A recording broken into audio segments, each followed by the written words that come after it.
এই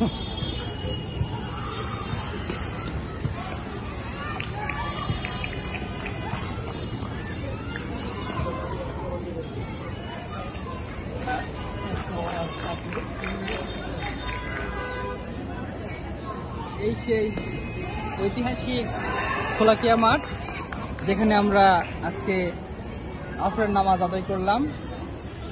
সেই ঐতিহাসিক শোলাকিয়া মাঠ, যেটা খুব ছোটবেলা থেকে আমরা শুনে আসছি।